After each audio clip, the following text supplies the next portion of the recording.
4 Notícias. Oferecimento Unimar, Universidade de Marília. Taust faz toda a diferença. E Menin Engenharia. Que você confere a partir de agora. 4 Notícias, a informação para você. Em nome de Unimar, a Universidade de Marília, o seu futuro profissional garantido. Enterrado o corpo de homem de 38 anos de idade que morreu em grave acidente na Avenida Tiradentes, Praça Atos Fragata. O conhecido chefe Augustão, 38 anos de idade, é a 16ª vítima fatal em acidentes de trânsito este ano. O governo promete aumentar a linha de financiamento para a moradia própria com o dinheiro do Fundo de Garantia, 1,5 milhão. A meta, dinamizar a construção civil para a geração de empregos e o mercado imobiliário. A gente continua debatendo esse tema. Falando-se em construção, a Associação dos Engenheiros, Arquitetos, Agrônomos da Alta Paulista, na comemoração dos seus 50 anos, promove neste domingo a 25ª edição do Porco do Rolete, uma festa tradicional. Também a rodada do Campeonato Brasileiro deste final de semana. Definição em termos de candidatos para as eleições. É que no calendário eleitoral, o prazo para a confirmação das candidaturas está terminando. Marília ganha mais um CAPS, importante investimento na área social. E ainda a expectativa para o mercado de trabalho neste segundo semestre. A partir de agora, você confere como destaque também lançamento do livro Coisas do Dia a Dia, de um José ou Maria. Ele vai comentar. O escritor José Luiz Leite vai falar sobre seu livro de poesias também aqui. Fique ligado, você vai ficar muito bem informado nesta edição.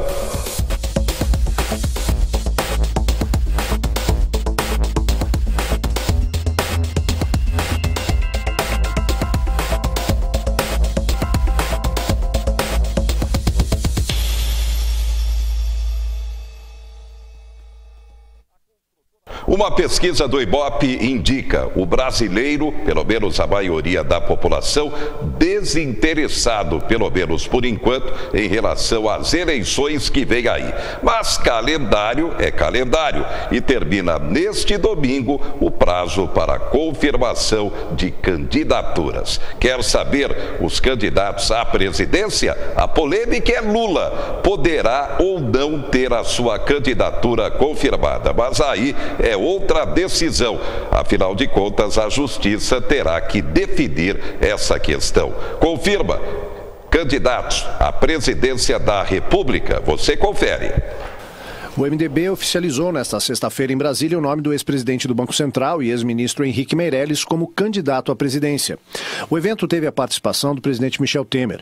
Promessas de crescimento econômico e reformas foram o foco do discurso de Meirelles, que ainda não tem definido o nome do vice.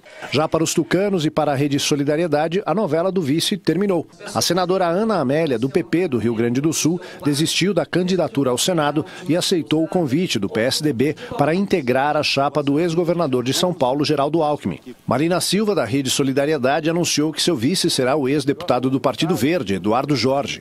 O prazo para os partidos realizarem convenções para definir nomes ou fazer alianças termina neste domingo. Amanhã, sábado, 5 partidos fazem convenção para definir candidatos à presidência da República. O PT deve lançar o ex-presidente Lula. O PSDB confirmará Geraldo Alckmin. A Rede vai lançar Marina Silva. O Podemos, Álvaro Dias. E o Patriota, Cabo Daciolo. No domingo, último dia do prazo, o PSB e outros 2 partidos fazem convenções, mas não está previsto o lançamento de candidatos. Definido a presidente, a governador, como também deputado federal, deputado estadual, senador. Pois é, o prazo vai caminhando para o final. A expectativa é grande com relação ao interesse do brasileiro pelas eleições. A grande verdade é que o país economicamente não está bem e o brasileiro está sentindo no dia a dia esse reflexo. Maior medo do brasileiro da atualidade: não ter emprego. É a grande dificuldade da população.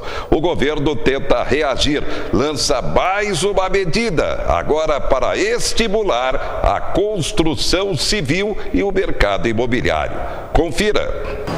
O novo teto vai beneficiar todas as regiões do país e valerá para o financiamento de imóveis residenciais novos contratados a partir de 1º de janeiro do ano que vem.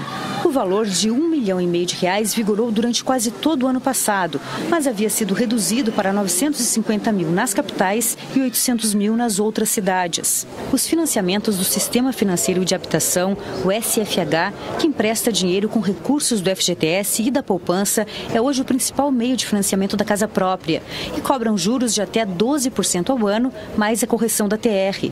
Acima desses valores, valem as normas do Sistema Financeiro Imobiliário, com taxas mais altas e definidas livremente pelo mercado. O governo também decidiu tornar mais flexíveis as regras para os bancos direcionarem o dinheiro da poupança. Até agora, os bancos precisavam destinar 65% dos recursos da poupança para o financiamento de imóveis, sendo que metade dos depósitos na caderneta deveriam ser empregados no SFH. Agora, os bancos poderão usar os recursos da poupança para financiar em imóveis de qualquer valor, a critério de cada instituição. Outra mudança é que o Banco Central passará a incentivar a contratação de financiamentos de imóveis de até R$500 mil, onde o déficit habitacional é maior.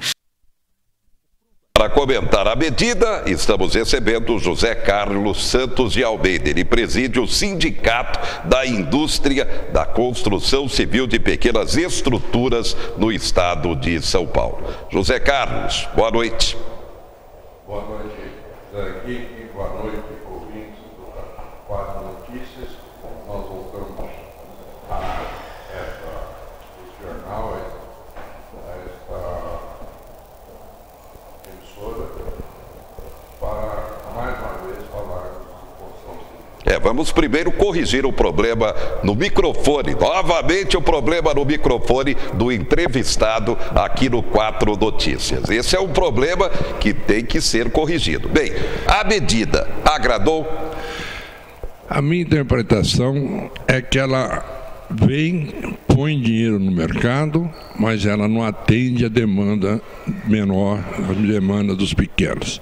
Porque hoje já financia-se 950 mil por unidade.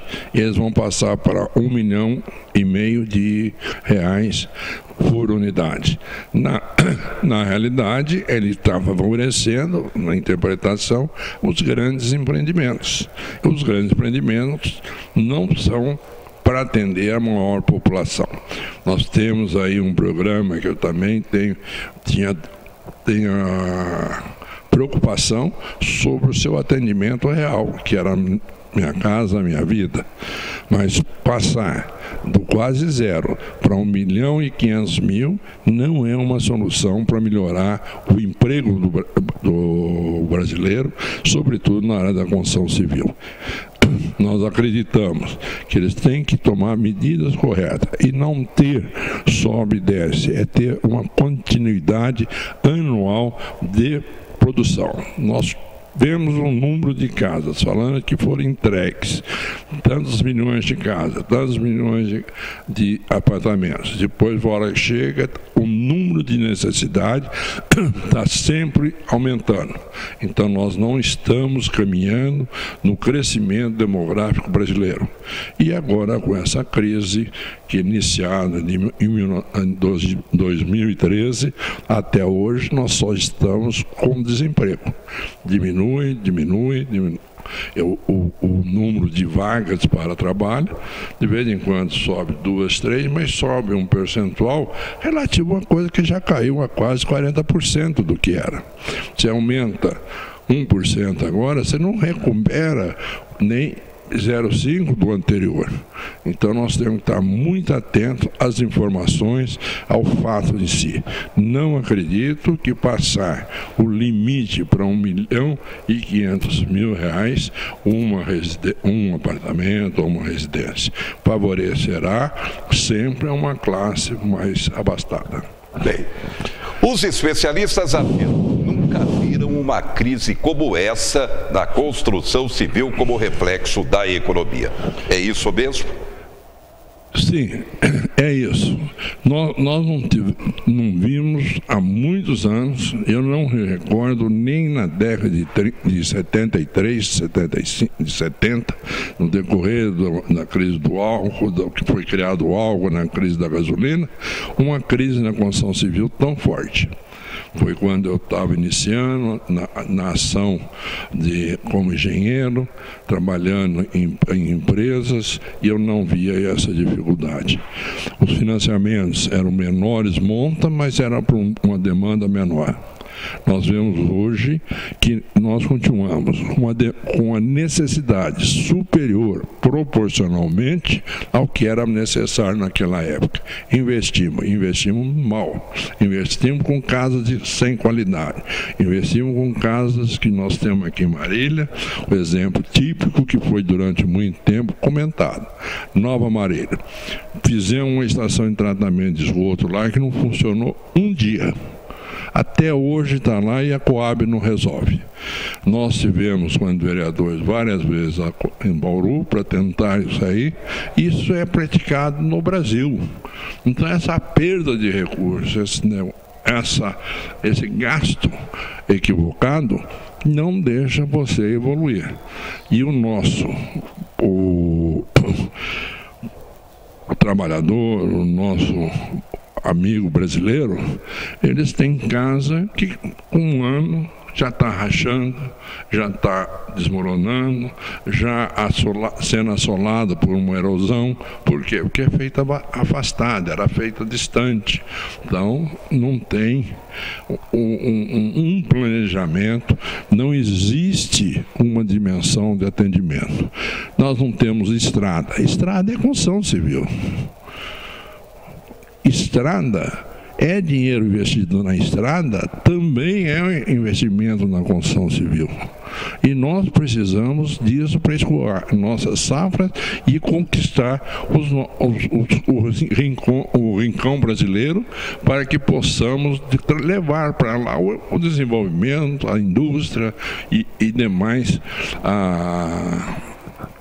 formas de emprego, para que o cidadão de lá não precise vir para as grandes capitais ou para as capitais de seus estados. Eles possam ficar também na sua cidade trabalhando normalmente. Nós não temos essa. Então, infraestrutura, rede de esgoto, rede de água, também é construção civil. Não tem um investimento. Nós não podemos gastar. Não vamos nos esquecer.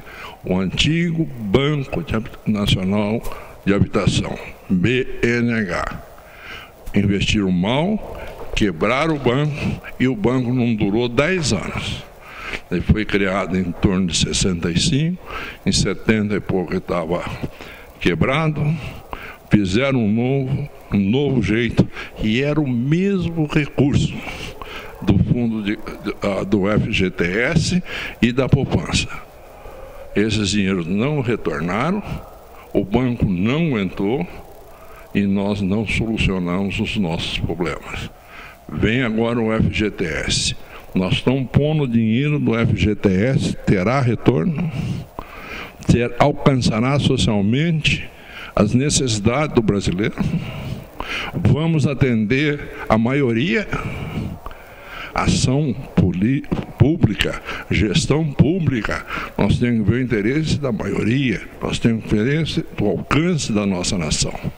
O seu desenvolvimento leva ao grande também desenvolvimento, porque se nós não tivermos a classe produtora, do trabalho, do esforço, não só do dinheiro e capital, mas também a sua formação, seu braço, como nós temos na construção civil, temos na lavoura, esse também tem que ser educado, para que ele produza melhor. Nós temos que ter a lavoura produzindo mais. Hoje nós temos uma renda na lavoura que, devido à mecanização e outras mais, foram beneficiados para uma produção maior, tanto da carne como na agricultura em si, com menos milhões por área cultivada, por área dominada pelas pastagens, pelas culturas. Mas nós não temos na condição um desenvolvimento adequado. Nós continuamos hoje com a mão de obra praticamente idêntica a de 75, a de 80, a de 90, e não tem qualidade. Muito bem. Obrigado, José Carlos Santos de Almeida, que preside o Sindicato da Indústria da Construção Civil de Pequenas Estruturas no estado de São Paulo. É um desafio. Será que vai dar certo? Só o tempo vai dizer. O Brasil tem 600 mil novos casos de câncer por ano. Neste dia 4, a campanha de alerta à doença. Uma mensagem importante.